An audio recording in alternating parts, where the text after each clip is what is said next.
Okay,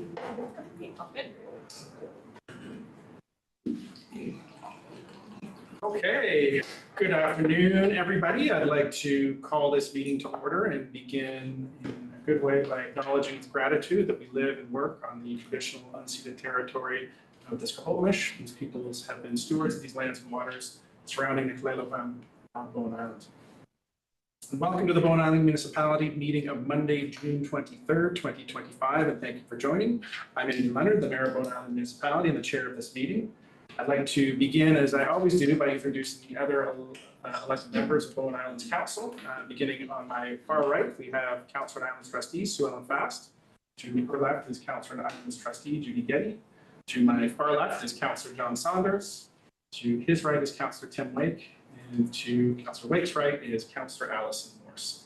Also joining us online today is Councillor Alex Jurgensen, who couldn't be here in person. And I'd also like to introduce the some members of our professional staff team, including our Chief Administrative Officer, Kieran Dillon, our Corporate Officer, Sophie Insignia, as well as other members of our professional staff who may be presenting reports here this afternoon.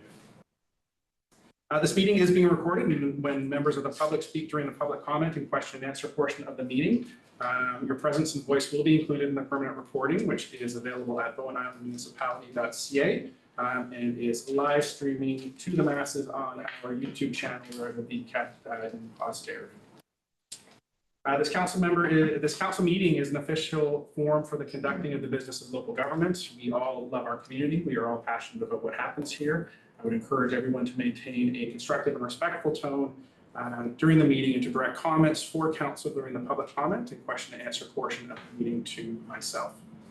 For those following along, either in the room or online or in the future, the agenda and full council package for this afternoon's meeting is available at bowenislandmunicipality.ca, which also includes all of the staff reports and other attachments that are being discussed here today. And with that, I will look to our corporate officer for the introduction of any late items here this afternoon. There are no late items. No late items, and with that, I will look for a motion to approve the agenda for the June 23rd meeting. So moved. Moved by Councillor Jurgensen, seconded by Councillor Fast. Any further discussion, changes, or amendments to the meeting agenda? Not seeing any, I'll call the question. All in favor, raise your hand and say aye. Aye. Aye. That carries unanimously. Moving on to public comments, I'll look to our corporate officer for public comments today. We have one. Okay. Is that good? Yep, so the commenter will have the full 3 minutes available to them. The way that it'll work is the corporate officer will call your name, come on up and join us here at the front.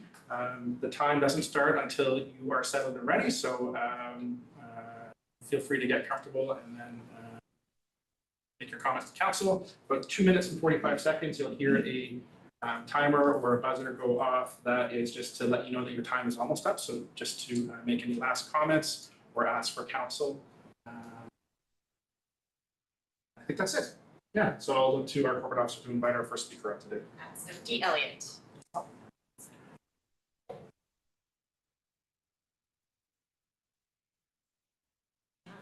Take 3 minutes, I hope. Welcome, Ms. Elliott.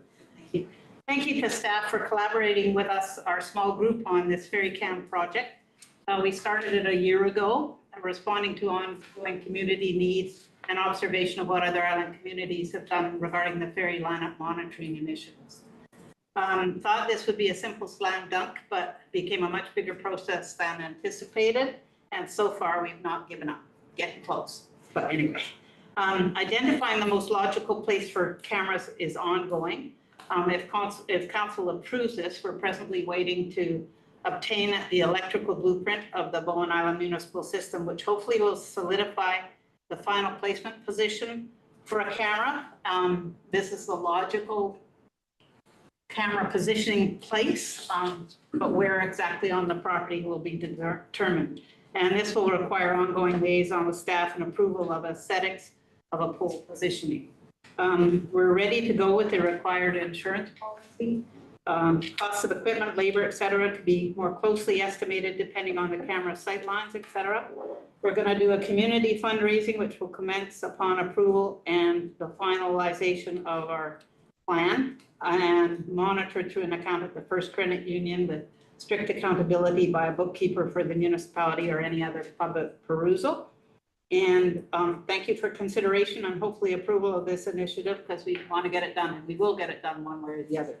And if you have any questions, you can ask them now or come to me whenever. Okay. I know that we do have this item later on our agenda for discussion as part of the Collaborative Project Services Agreement. But I will take this opportunity just to say thank you for being here and thank you for advancing this project. I know it's been much talked about in the community. And I look forward to the discussion the council is going to have on it later in our agenda. You want me to stay through the discussion or no? It's entirely up to you. It is, I'll stay if there's questions. some folks get more passionate about spectating the business of municipal government than others, but I think it is. I'm only want to be here if somebody has a lot of questions. I'm not seeing anything right off the bat, but I think we'll probably be okay for the Okay. agenda item. Thank you very much. Thank you. Thank you.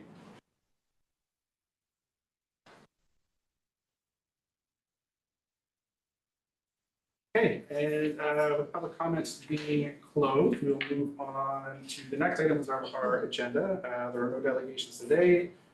Section 4 is the consent agenda. I will look to council for any items that they wish to pull from the consent agenda. Councilor Gideon. I have a whole whack of them, sorry. Okay. 4.1, 4.3, 4.6, 12.2, 12.4, 12.6, and 12.7. Are there any remaining items the council would like to pull from the consent agenda? Not seeing any. Can I have a motion to adopt the consent agenda, please? Moved by Councilor Getty, seconded by Councilor Fast. Not seeing any further discussion, I will call the question. All in favor, raise your hand and say aye. Aye. Aye. Carries unanimously. Moving down the list of the consent agenda items, starting with 4.1. Minutes of the regular council meeting held June 9th, 2025. Over to you for disposition, Councilor Getty.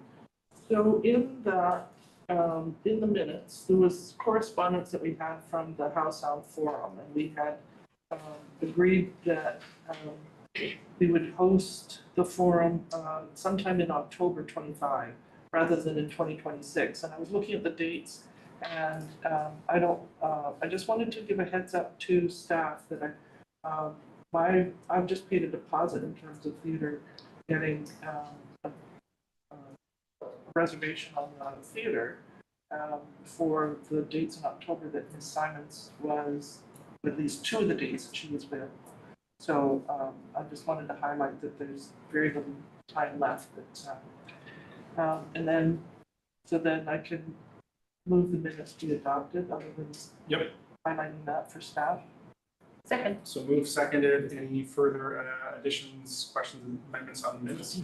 Nothing to do with the minutes, but I've got a question now. That's right. We received a notice saying that the House on Forum is going to be on October 3rd. So we're booked into the theater for that date. Okay, thank you. Call the question. All in favor, raise your hand and say aye. Aye. And Aye. the minutes are adopted unanimously. Moving on to 4.3. 4.3, which is minutes of the special council meeting held June 16th, 2025. Over to you, Councilor Hayden. So I would like any feedback from staff now or later in the meeting with respect to the deadline that we had suggested of August the 25, whether that was acceptable. I'll look to For the our payment. CAO to respond. Yes, through the mayor, we spoke to the contractor last Friday, had a meeting with them on this. And they actually are going to meet with me in Blacktop next week, I believe, to go on site to look at some of the specifics on how you tie them in. So we're pretty, we don't see any need to change that August date, and we're expecting a construction schedule to confirm that. So that's achievable. And just to reiterate from the last meeting is that until this is paid, the contractor is responsible for maintenance costs on that road. So they're very much incentivized to get this done as quick as possible. And I would move thank you for that. That's why we move that the minutes of the special council meeting be adopted. Okay, moved by Councillor Getty, seconded by Councillor Saunders. Any further discussions, changes, amendments to the 7 minutes? Not seeing any, I'll call the question. All in favor, raise your hand, say aye. Aye. Aye. And that carries unanimously. Moving on to 4.6, noise bylaw exemption application for Union BB Productions Incorporated Filming. Over to you, Councillor Getty. There's a really helpful report from staff in terms of all the efforts that have been made by the company in terms of trying to contact people. But there were a number of people that weren't contacted, and I think there's, at this point, we've got 3 agreeing out of 20, and a lot of the 20 are businesses that would not be affected by an overnight noise exemption. So I'm wondering if we can agree to publish this in the newspaper and our notice page, so that there's, it's not as big a surprise when it happens. This particular one, it's short notice. Okay, I will look to staff for comment on that, either from the CAO or corporate officer. Through the chair, I see no issue with us publishing this on the news. If the period is short, I think that can be arranged. Councilor Morris. Because it's talking about Wednesday to Thursday, which is coming up in 2 days, it will have to be a news release, I think, not go in the regular news for Bowen. Not the undercurrent. Yeah, it won't get into the editor, it's not. Yeah, I believe there's trucks and everything. Okay, and then back to you for disposition, Councillor Getty. So then, I move that the recommendation in the agenda be adopted. Okay, moved by Councillor Getty, seconded by Councillor Morse. Any further discussion? Not seeing any. On the question, all in favor, raise your hand, say aye. Aye. Aye. Any opposed? And that carries unanimously. Moving on to 12.2, Office of the Ombudsperson Quarterly Report, July 1st to September 30th, 2024. Over to you, Councillor Getty. So the Ombudsperson report indicates that there's no outstanding files open with respect to any matters in Bowen. In particular, there's others in other municipalities. And my recollection was that we had an outstanding file that we were going to have some policy with respect to public funding of individual service areas, and whether or not that file has been closed, because we haven't discussed that policy.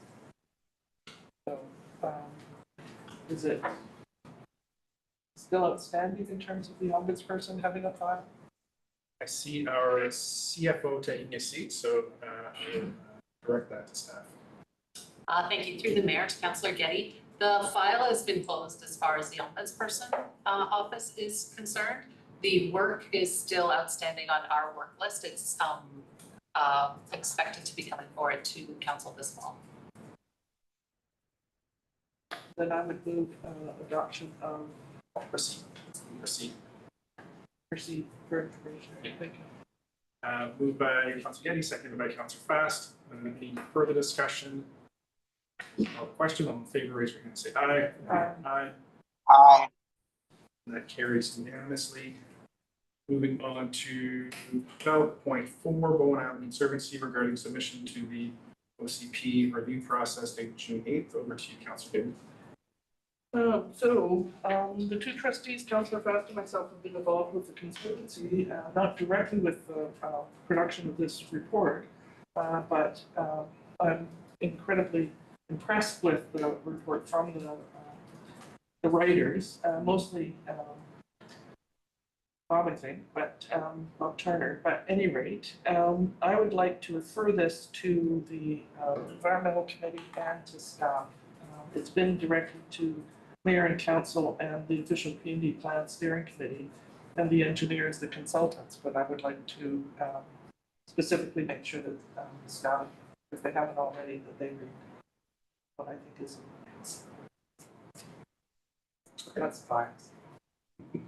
So a motion to refer this to the Environment and Parks Committee as well as staff for information. Moved by Councillor Getty, seconded by Councillor Wake. Any further discussion? Not seeing any, I'll call the question. All in favor, raise your hand and say aye. Aye. And that carries unanimously. Moving on to 12.6, Glen Cormier, Bowen Island Hub. Regarding Bowen Island as part of Metro Vancouver Census Metropolitan Area CMA dated June 12, 2025. Over to you, Councillor Gibbon. So we have a request for a letter of support for the Children's Center with respect to the same issue. And I would ask that a similar letter be written to our MP to in support of and explain the background in terms of this as an issue with the Children's Center as well as other businesses in particular, and that we support Mr. Cormier as well as the Children's Center. It's a problem at the moment. So sorry, run that by me again. What's the? So I'm asking that we add to a letter to Patrick Weiler in support of Glen Cormier's request that he not be considered among the Metro Vancouver population.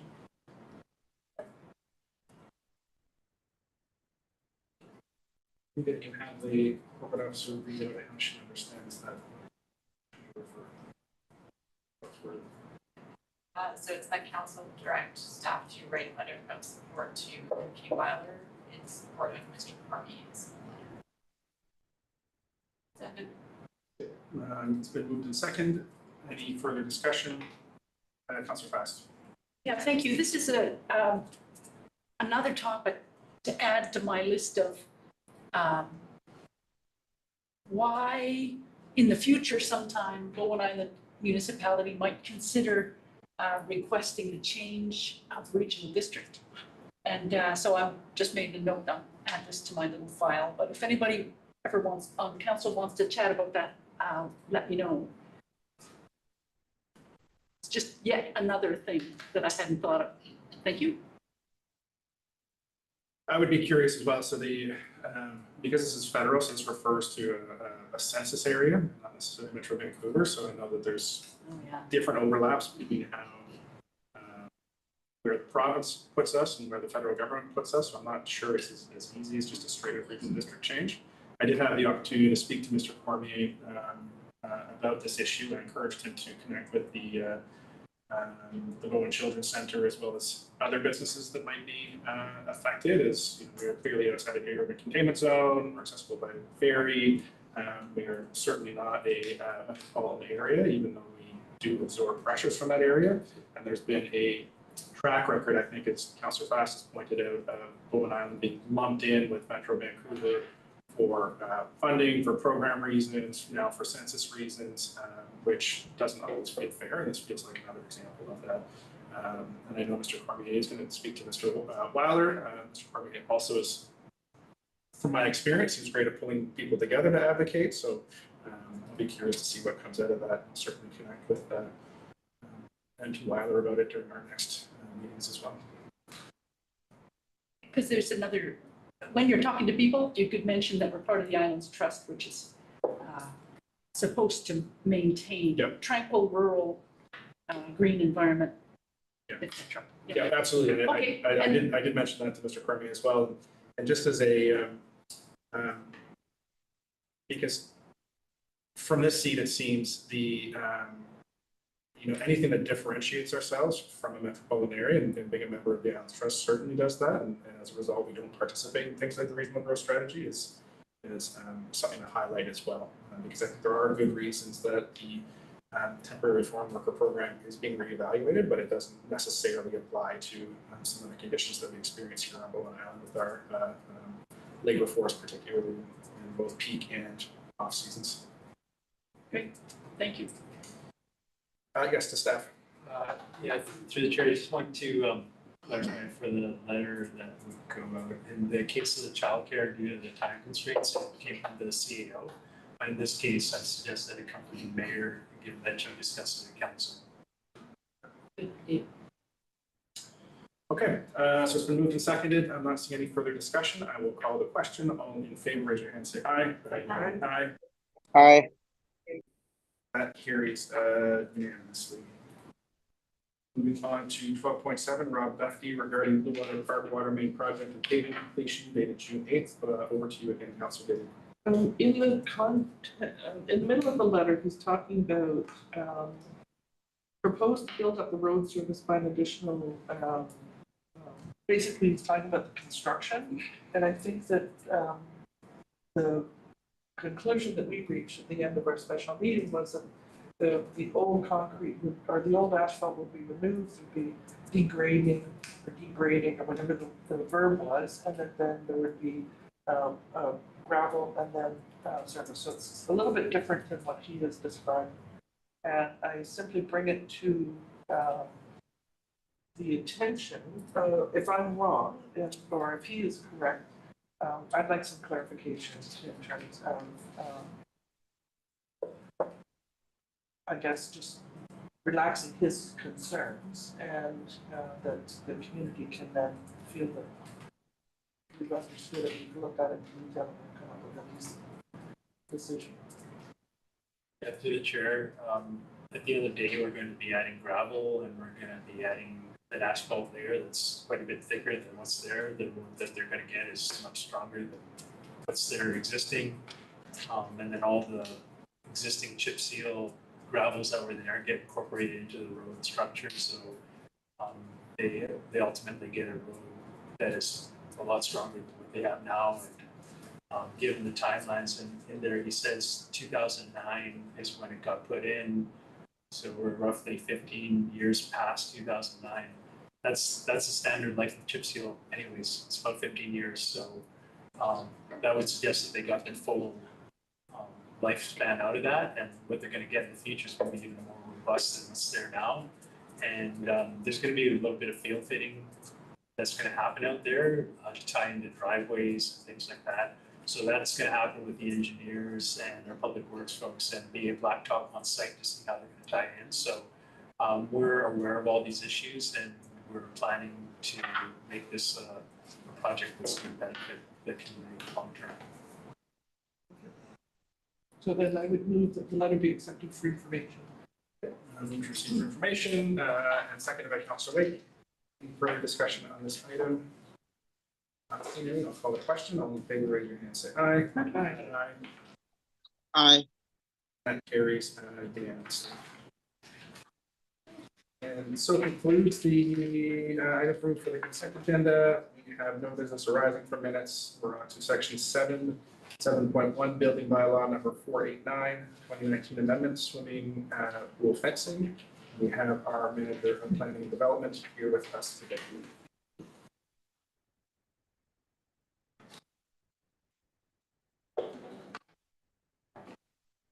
Thank you, Mayor and Council. I have a presentation for this item if you wish, or I can just speak to it briefly.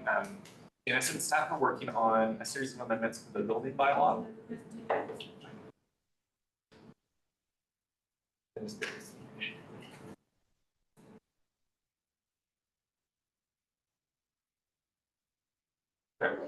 Staff are working on a series of amendments to the building bylaw, primarily coming about the expiration and extension of building permits. But in preparing that background work, we're then touching on our list of issues that have come up in the building bylaw.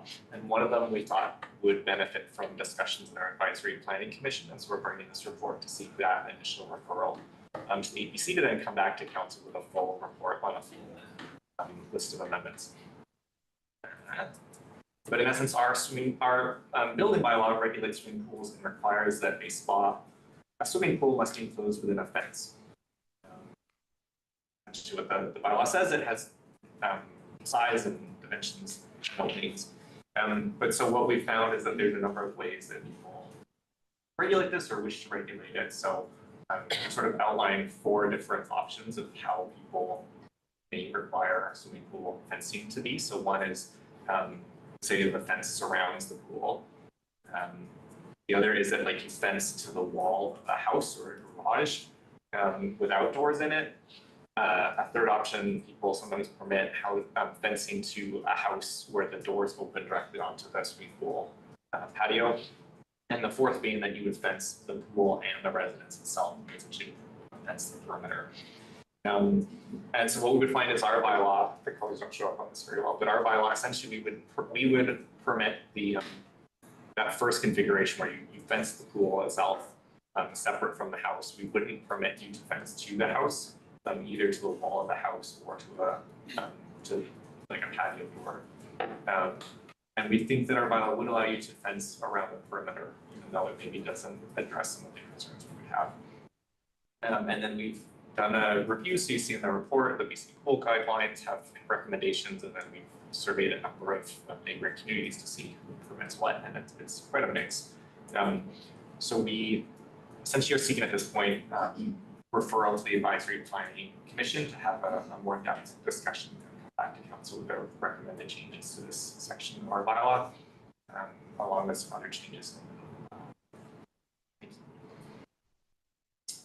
Thank you, Mr. Martin. I will look to council for any questions that they might have. Councilor Morse, followed by Councilor Wick. Is there anything in the BC building code about fencing around pools or anything? Not directly in the building code, and that's why there's the BC pool guidelines that do have recommendations. Councilor Wick. Thank you. I'm not really understanding why don't want to allow number 4. And maybe there's a question on that. If that fencing is around the outside, is there still some fencing around the pool on that? Or is the pool just open once you're inside the property?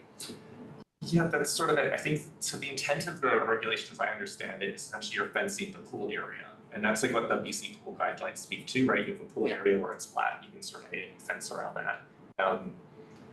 But some people then say, well, you know, the bylaw says fence around the pool, and I fence around the pool by fencing my perimeter of the entire property. We say, well, one, you're probably not at that meeting. You know, the bylaw talks about, you know, you need to maintain it without openings and whatever else. And then you're not, like, if part of the intent of it is that, you know, in essence, we don't want the open pool patio, like the patio doors open onto the pool because of the worry about, you know, the visitors at your house who aren't aware of it. You might have, you know, people staying who aren't aware of it and then risk of drowning in the pool. And so by doing the fourth scenario where you're just fencing the entire property, it's like you haven't, that risk is still present. Councilor Fast. I'd like to move the motion. Part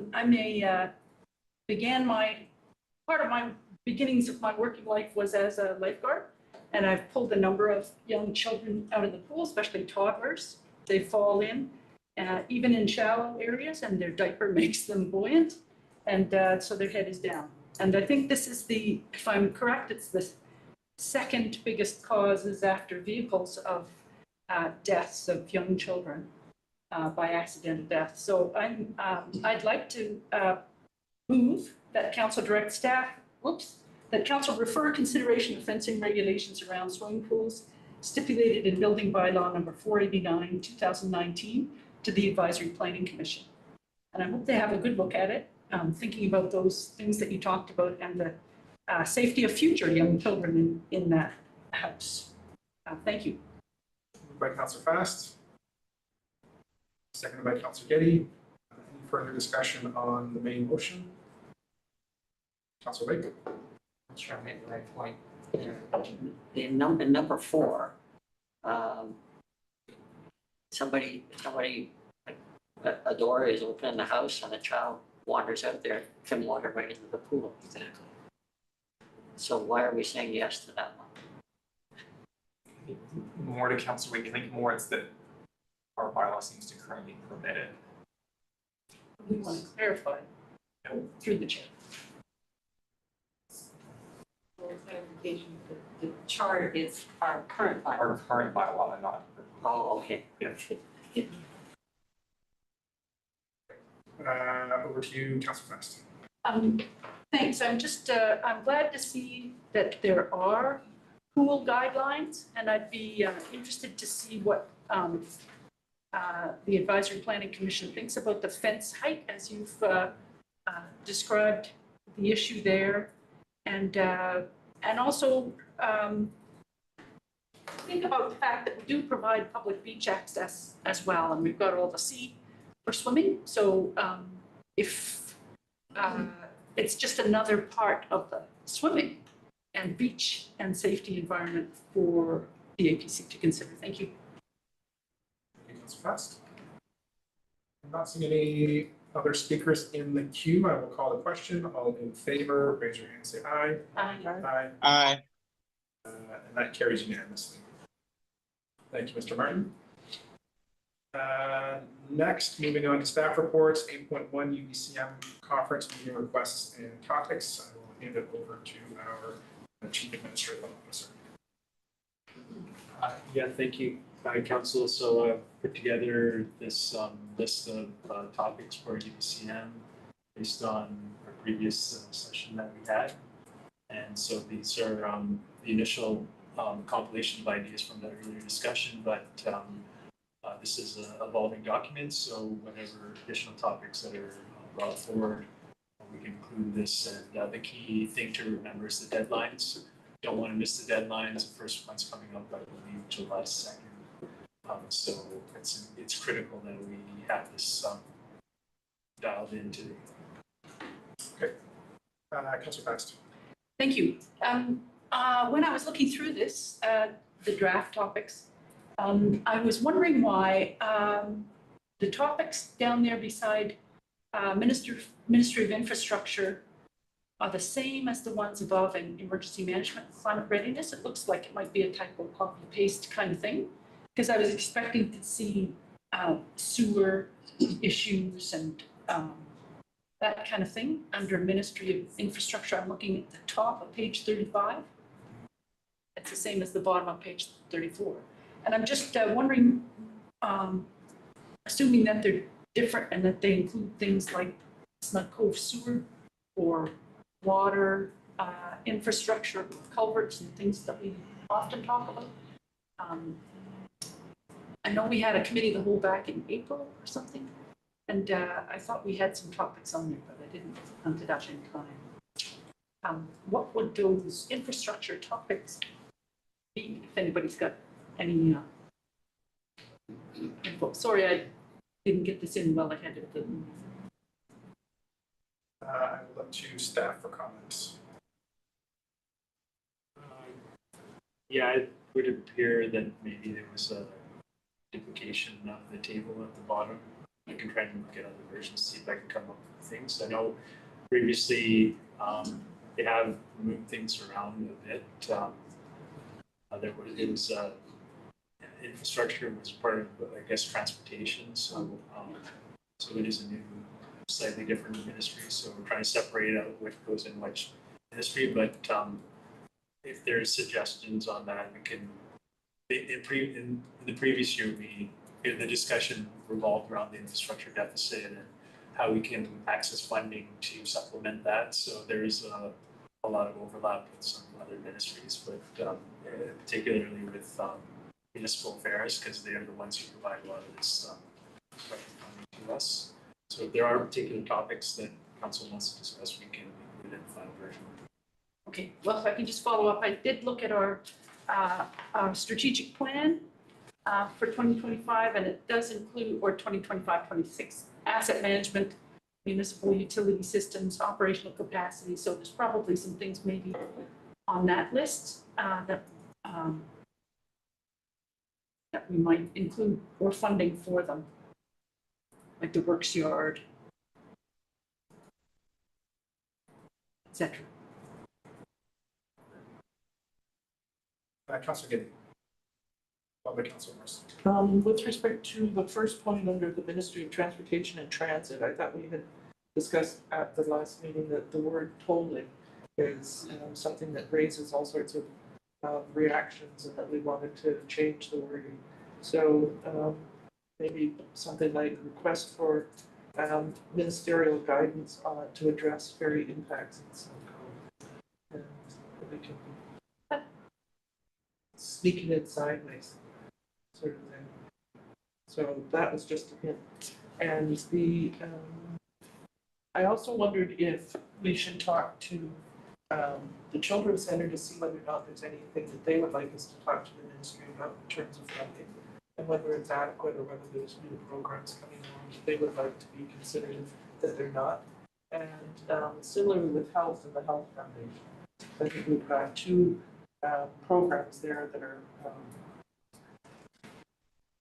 guidance or precedent for other communities that we want to support and see whether or not we can, if there's suggestions from those groups in terms of things we can do. Similarly with forests, there's that's supposed to be that. I haven't heard anything more from the Green MLAs in terms of the committee that was supposed to be set up to talk about forestry province-wide and whether or not there would be a change in the mandate in terms of managing local management of forest, so that there would be real adaptation to local conditions, and whether or not that's something we should be pursuing.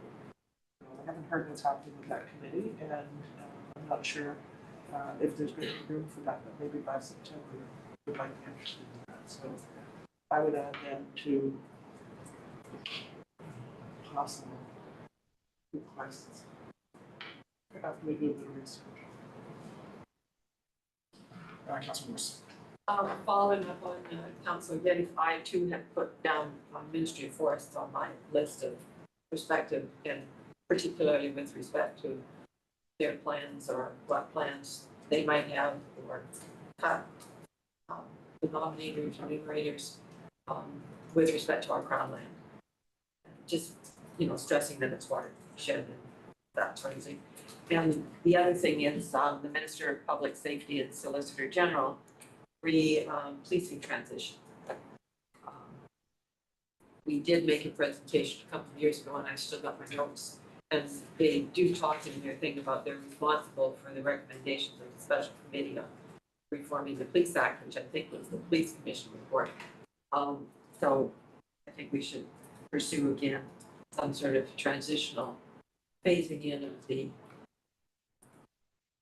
pay for the whole thing, rather than all of a sudden you're paying for the whole thing rather than phasing in, which was a recommendation of the Police Commission report. I'm just going to jump in as first time speaker and then we'll go from there. I'll work backwards a little bit. So with the Minister of Public Safety, I did have the opportunity to be pulled into a meeting last week with the 4 or 5 other mayors who are with communities that are about to cross that 5,000 threshold, and we met with Minister Begg and some of his staff. It was interesting to hear because, as we understood it, there are supposed to be changes to the Police Act coming that would address some of these things. We haven't got an update about it yet. It was a bit of a strange meeting, and the ministry staff seemed to be there to educate us about what happens when they cross 5,000, and everybody at the table sort of already knew that. I thank the other mayors who've were closer to that threshold, who've been working on this longer for trying to get commitments out of the ministry. It seemed conspicuous that the message seemed to be, we're going to be here to help you maintain status quo. So I don't know what's going to come out of those conversations, or if we're anticipating some actual legislative amendments, because I know that we're waiting for it. But that group, which I'm happy to be a part of, but I'll admit that I'm more of a spectator in it because we're a little farther away. It's still going to be working to push those to advance that through the ministry. So I'm curious to see what happens there. Just with respect to the meeting with the Ministry of Transportation and Transit, that was flagged from my language instead of saying tolling, using the language something like ministerial approval for roadway regulation to address various facets in the code. And then as we flesh that out in the request, we can talk about congestion pricing, getting guidance on what sort of regulation we can use in this nebulous ferry lanes that we have. And like, are they parking lanes? Are they ferry lanes? What can we do? What can't we do? we could use some help. And the second one, we've got expansion of Green Line electric ferry service and integration with BC Ferries.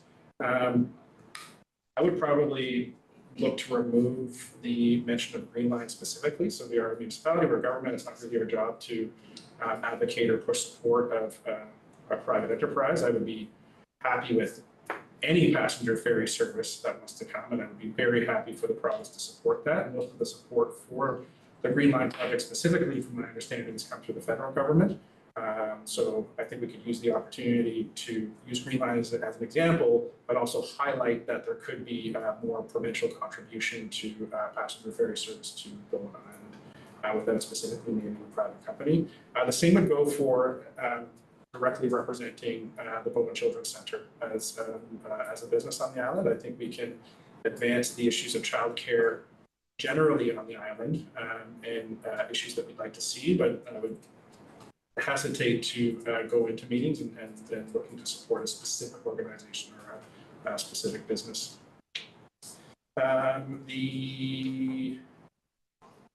What else did I have here that I wanted to mention?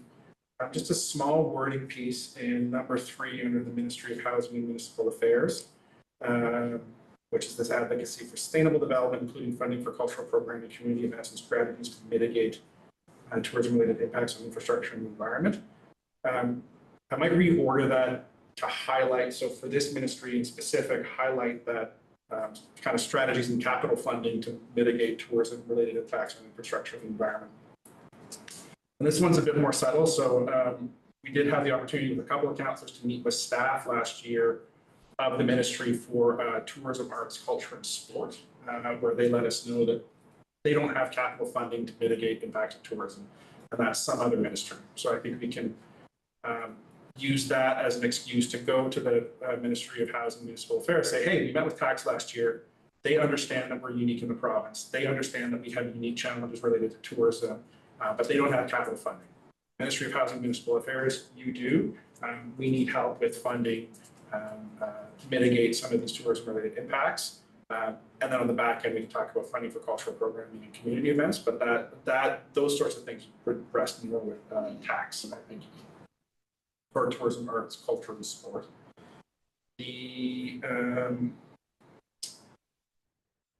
think that was it. I would be supportive of a meeting with the Ministry of Forests as well.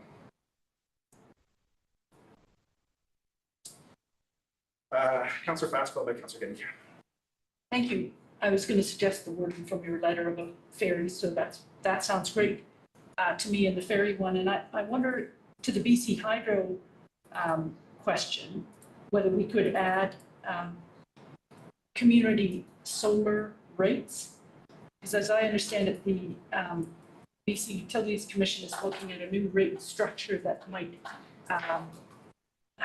help particularly municipalities at this point who have solar on their roofs to get a better rate of return, like a higher payment for solar energy that goes in to the grid. And but I also think that other groups that aren't municipal buildings, like the health center or the school, that if we could combine with some of those, or a neighborhood might want to combine together.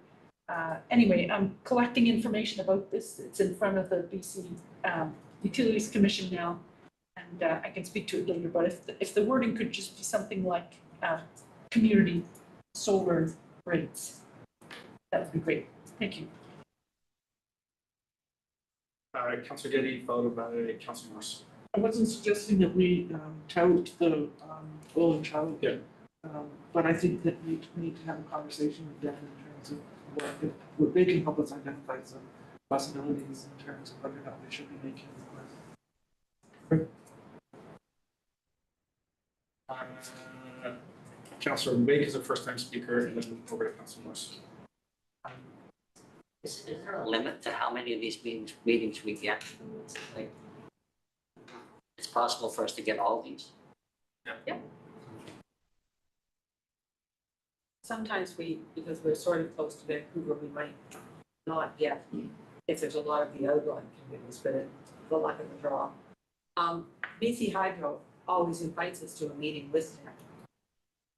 So that topic about solar and everything is probably something we should, we should accept the meeting with them and talk with them. BC Ferries has never been at BBCM in the last number of years, so I don't know if they'll be there this year. You can still request. Yeah, well, if they show up, we certainly should have a meeting with them, but they say, except for their booths in the trade show, which they have never been present for the last 5 or 6 years anyhow. My understanding is that they will be there, so they're looking to do some engagement with local elected officials on how local officials want to be engaged, so it sounds like much of the same, but they'll have a presence there, whether it's, you know, again, for the folks that were in the BC Ferries meeting last year, it was speaking to their community engagement and communications department, so I don't know if they'll have the operations and strategic and marine folks there. And then you had a follow-up, Councilor Morris, was there anything that was it? The hydro.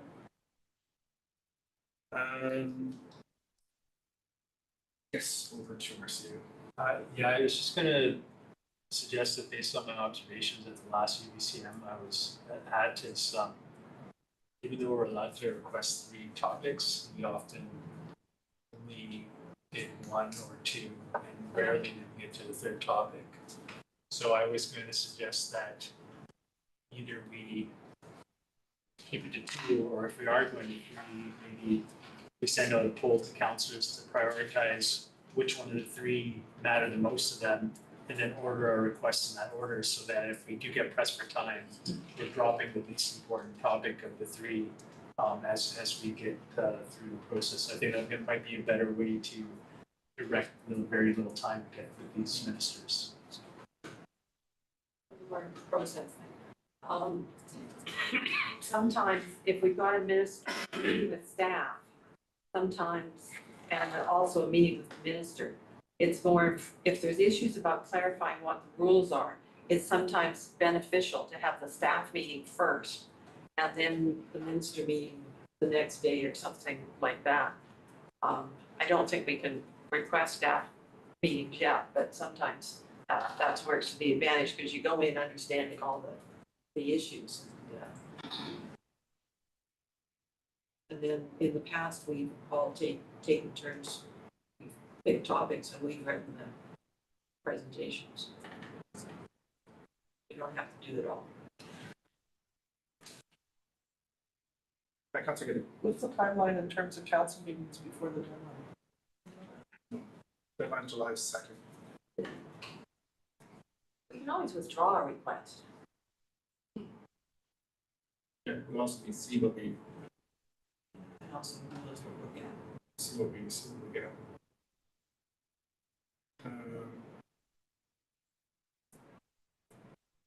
So we've given a lot of feedback. I'm just looking, mentally trying to work through how to shepherd this through in terms of process.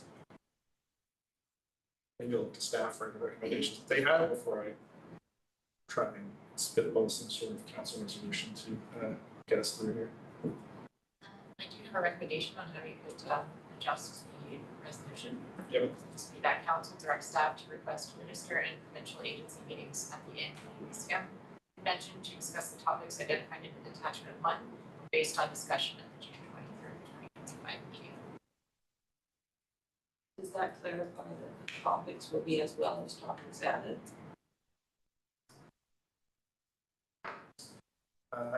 Councilor Fast. Based on discussion at this meeting, and I think we also discussed some back in April. And that's, I think, where the infrastructure bits might be. But as long as you're capturing this discussion, that's fine. Yeah, okay, good. I'll make the motion. Seconded. Any discussion, Councilor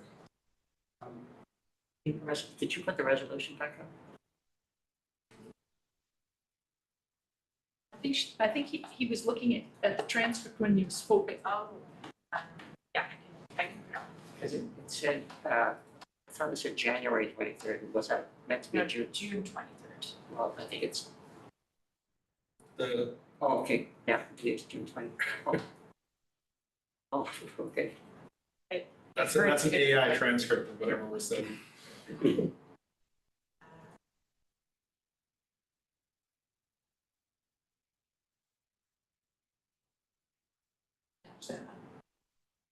Those are not the minutes, these are the minutes. Yeah, that's Sophie's notes. Okay, so we have, moved and seconded the council direct staff to request minister and provincial agency meetings at the annual Union of BC Municipalities Convention, discuss the topics identified in attachment 1 of this report, and based on discussion, the June 23rd, 2025 meeting, which has been moved and seconded. The only one that feels a bit fuzzy and maybe tricky from a timing perspective would be to consolidate feedback from BCC and other childcare providers and with respect to a tangible ask from the Minister of Child and Family Development. We can ask for the meeting and then cancel. I'm just uncertain of what we'd actually be asking for and whether there's time to get that in front of council before this July 2nd deadline. Just a suggestion that we could refer to the letter from BCC and saying with regard to that specific issue. And then that would open the door to discussion, and that might be something that they should know about, that this is an issue for childcare providers. Because it does say in the thing. There was some table talk, I missed it. Just, it's, they're making reference to the letter that we received from BCC, which I believe is in relation to the TFW program though, isn't it? Well, in the invitation, that's appendix 1 in this report. Yeah. It does say issues. And so I think the idea of finding staff for child health care is an issue, and we could be raising it with the province so that they know that that's an issue for communities like ours.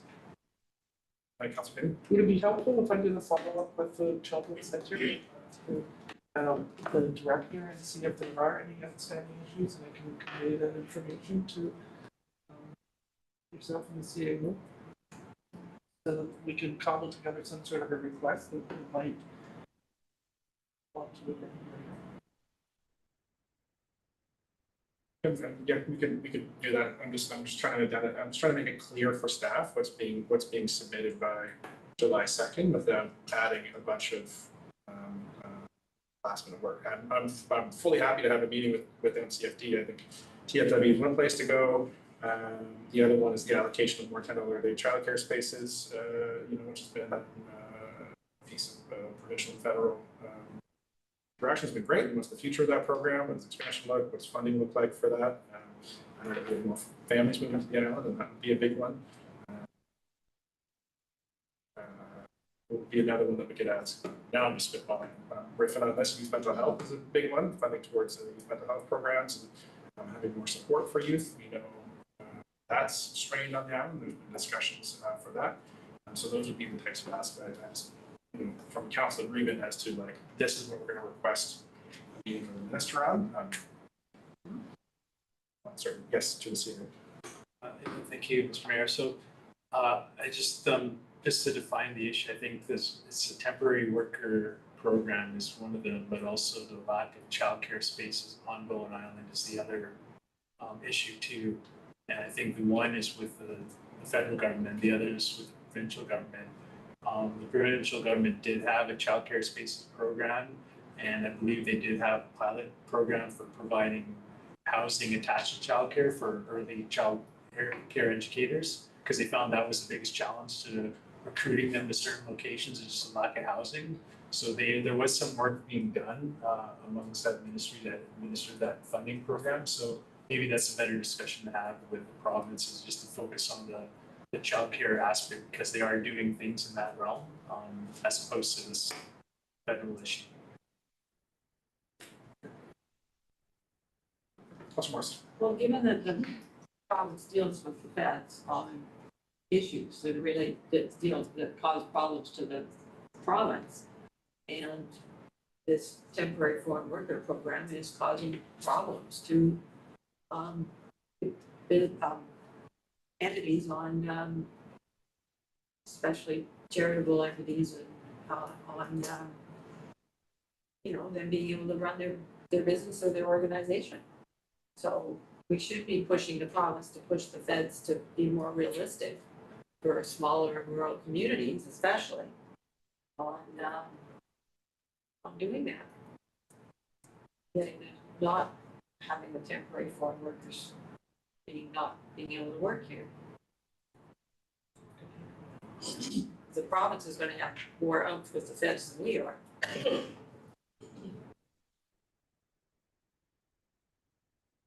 There is one blank space left under Ministry of State. Sure, yeah, that would be a point of discussion with Minister Anderson. And do we have $10 a day childcare spaces on local? We do. Not all of them. No. So we could use Limited more. provider, limited spaces. Yes, that's fast. I had an idea for the Brittany Anderson Minister of State for Local Government and Rural Communities, and that's some of the new information that we've been provided by island groups. For example, the Bowen Island Conservancy brought forward the Islands Trust groundwater recharge map. So just how do we protect the amount of water going down into the groundwater where people's wells come from, and as we know, that's 40–50% of Bowen Islanders. And secondly, the water testing that the Rain Coast Conservation, Dr. Peter Ross did on Grafton Lake water, the testing of the water sample, and obviously there's some septic overflow issues, overflow maintenance, whatever they are issues. But I just think she might be a good place to raise groundwater concerns, and that Bowen has this emerging as an issue that islanders are concerned about. And here's some recent results and work that Bowen Island is doing on it, because she'll be the one, I think, because she's rural communities, this might be, I think all these water and water quality and quantity issues are kind of broad, and we had advice from one of the ministries to talk about these things in other ministries too. And so I was going to propose that groundwater quality and quantity and Bowen results be one of the topics under Minister of State for Local Government and Rural Communities. Right. Just to raise those issues. I think it's a little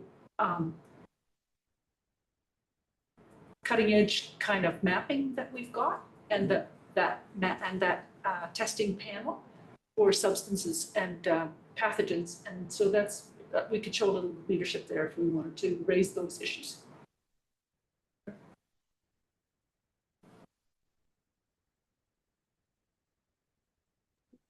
Request to speak?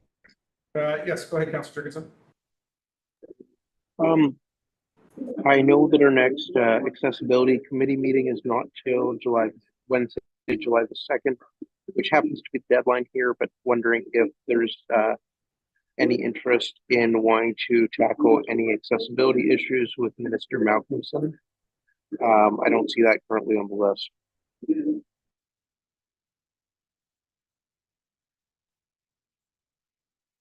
Yeah, I'm not sure. Maybe I would look to you as the chair of that committee if there's any suggestions that you might have.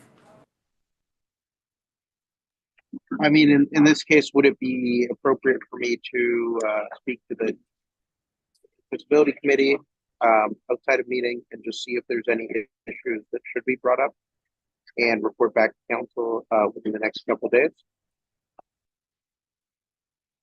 I would report back to council, but also directly engage with staff as they will be looking to put in this request by July 2nd. Okay, thank you.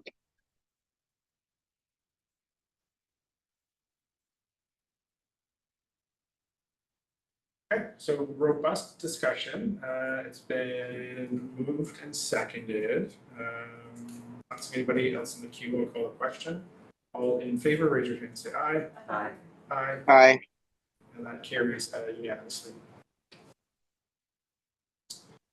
Moving on to the 2024 annual report, I'll hand it over to our Chief Administrative Officer, Karen Dillon. Thank you, Mr. Mayor. We're presenting the report that highlights all the activities of the municipality, remarkable notable achievements for advancing this building to the point where we could move in. That happened this year, but a lot of the work happened in the previous year. Lots of new staff entering the organization, myself included, last year. And so we have staff here that will answer any questions you have with regards to this report. And that's my summary. It's been open for published for the public. Have we had any questions from the public on the report?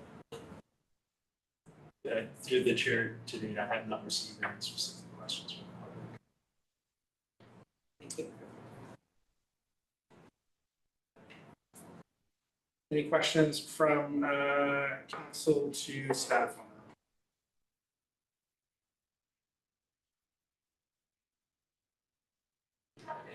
Not seeing any. I might just make one small change to my own letter that was brought to my attention. Just in the first line of the letter to say it's my pleasure to introduce the 2024 annual report for Bowen Island Municipality on behalf of our council. The rest of the letter being in first person plural makes that clear. Okay, not seeing any further questions or comments. I will look for a motion to that council approve the 2024 annual report. So moved. As amended at its June 3rd, 2025 meeting. Moved and seconded. All in favor, raise your hand and say aye. Aye. And that carries unanimously. And now that that's carried, just a couple of comments in this report. And coming into the second half of our term, which is, when I read this report and when I reflected on it and I wrote my letter, I just wanted to thank council and thank staff for all the work that we've done. And it feels like this building, being in this building, having been through a couple of these cycles together, that it feels like we are really moving. So, it's been a long haul to get where we are today, but I think we've done a lot of great process work. I believe the staff has done a lot of great program and service and capital work as well. That as we move into the home stretch of this term over the next year and a half or so, that we're well positioned. Just even reflecting this weekend on some of the work that we've done and the work that Recreation and Community Services done to get us in here, our relationship with the Hearth, being at the fire hall over the weekend and seeing our amazing team and volunteers there and seeing so many members of the community happy and interacting with our staff and volunteers, the work that we've done in our Parks Department, the work we've done in our Public Works Department, I think really speaks to the leadership that I've enjoyed collectively with this council, as well as the hard-working, enthusiastic, and passionate staff that we have here as well. So thank you to everybody involved. I'm very happy to see this report move forward. Moving on to 8.3, our annual statement of financial information,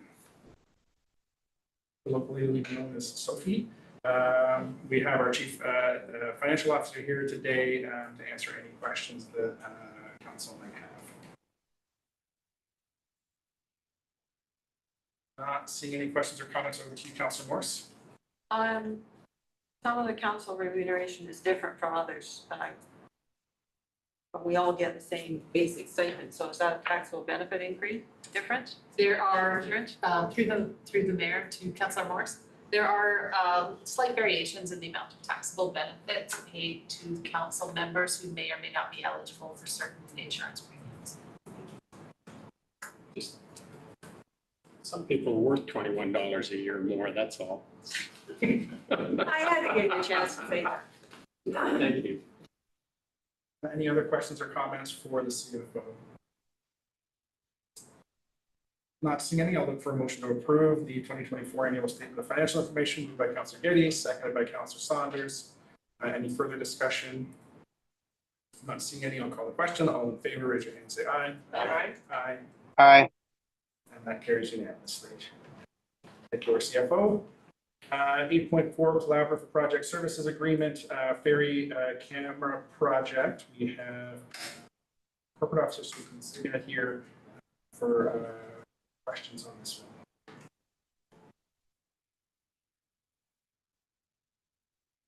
Councilor Gibbons.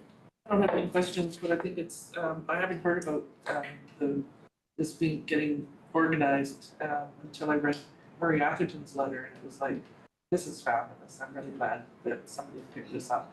It's on our list of things, our wish list, but we don't have the capacity, so this is brilliant.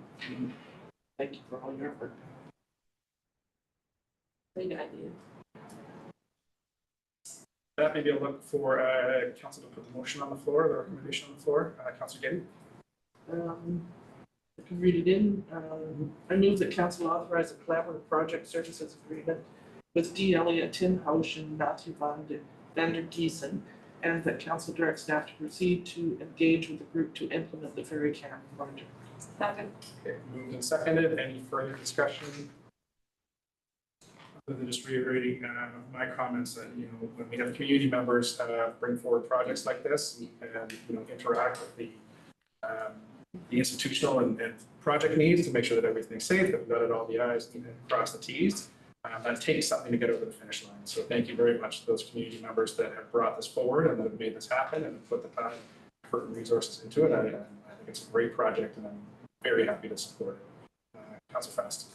Yeah, thank you. I'm happy to support it too. I appreciate that staff looked through, I think it was staff that looked through all the privacy concerns about video cameras and where the images will be captured and that they won't be stored, as I understood it. Well, there won't be anything visible enough, resolution high enough to keep. And congratulations to all those volunteers working on it who probably didn't expect to be looking at electrical blueprints for a big building like this. I wonder if the issue that comes to me is whether if the RCMP or some safety and security reasons came forward, like the red van or something like that that somebody was looking for, would the camera footage be stored so that somebody could look at that? Yes. No, we're not planning on collecting or recording information, and that is that's how we assessed the risk of an impact on privacy, is that by not recording it, recording it in any way, mitigate that risk of publication of data to privacy. Thank you. I thought I'd read that. I wanted to make sure I was clear. Thank you very much. I support the resolution. I'm not seeing any further speakers. I will call the question. All in favor, raise your hand and say aye. Aye. Aye. That carries unanimously.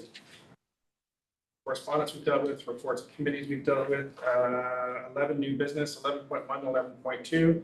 There have been no meetings that I participated in Metro Vancouver or on Transnet that have been open. So with that, I will move to 11.3, an update to council and on the trust business. Over to our trustees. Sure. Okay, I'll start. So this meeting was held last week on Salt Spring, but the day before, on Monday, I wasn't able to join staff and the emergency committee or committee of the whole because I was participating as a trustee in a ceremony, a reconciliation ceremony at Sarout First Nation, with Sarout First Nation, just south of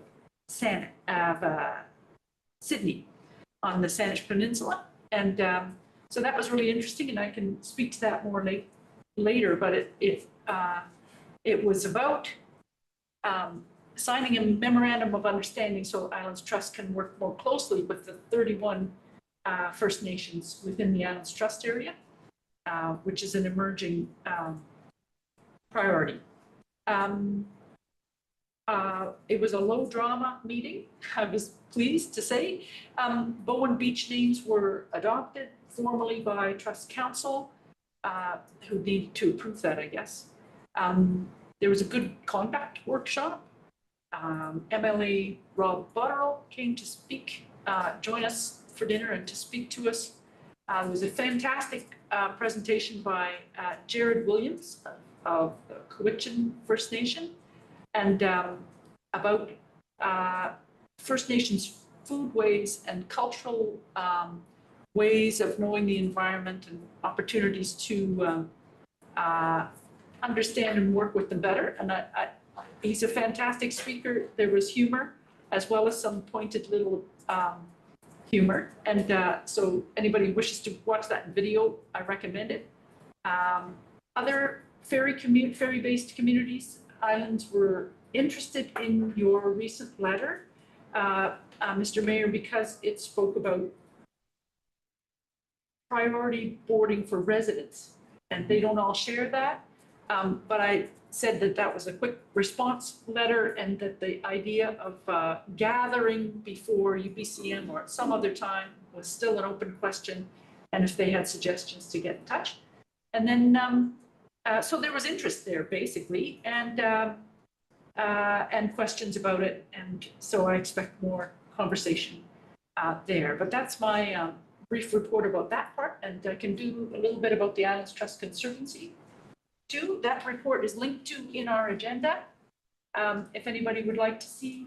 And then also at the meeting, Islands Trust Conservancy reported that they had received an over $1 million anonymous donation through the Vancouver Foundation, I think, for the anonymity side of it, and that'll go to their opportunity, what's called the Opportunity Fund, and that's a fund that is set up to support smaller island groups that are trying to find the resources for difficult to fund steps like legal surveys of the land and things that cost thousands of dollars that a local group may not have in preparation for a big fundraising push or a more detailed proposal.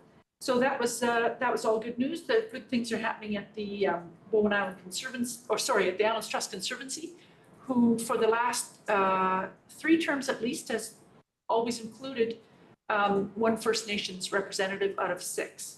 3 are provincially appointed trustees, one of which is usually First Nations lately, and the other 3 are elected trustees.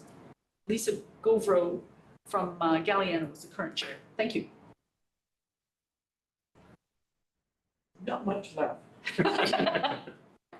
One of the things that Jared Williams talked about, and if we ever have a chance to get him over here as a speaker, he is fantastic.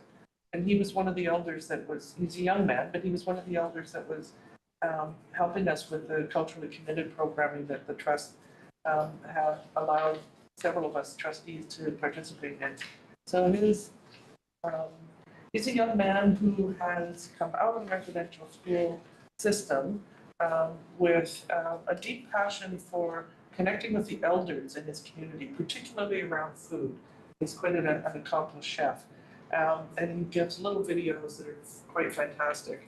And one of his suggestions was that the trust consider organizing an elders council. That's a really good way of working with people in terms of understanding a lot of the background and the stories and the history and the way of looking at issues and problems and land in particular.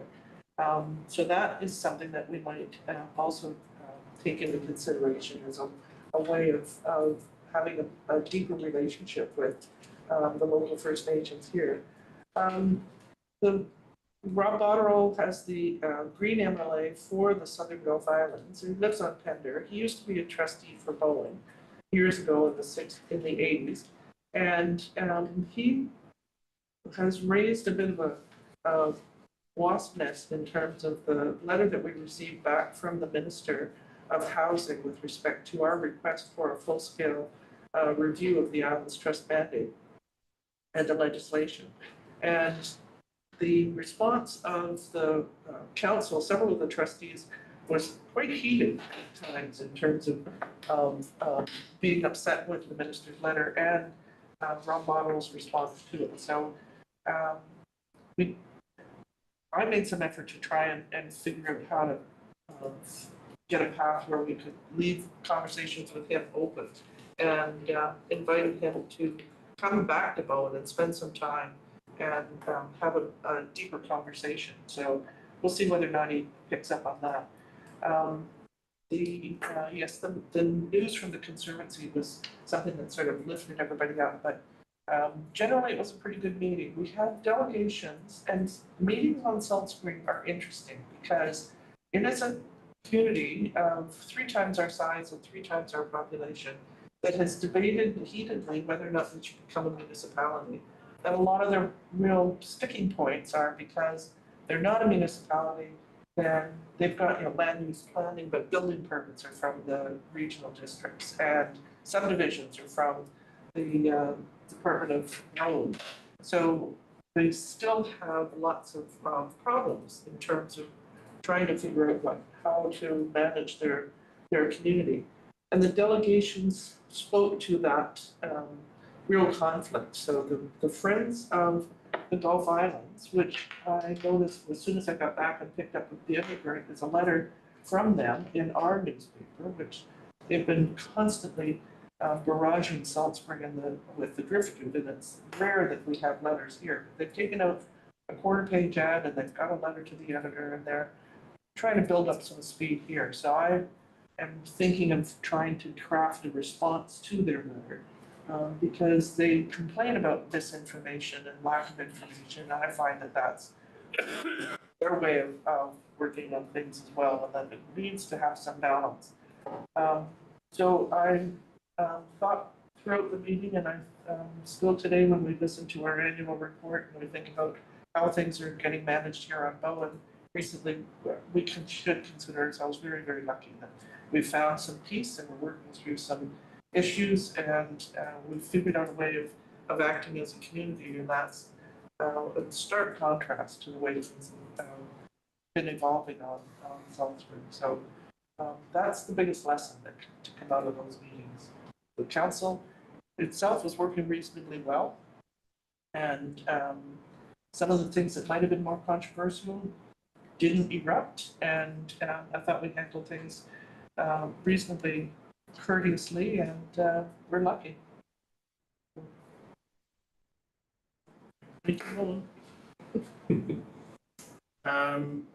Any questions or comments for our trustees? Not seeing any. Thank you. And moving on to question period. Look to our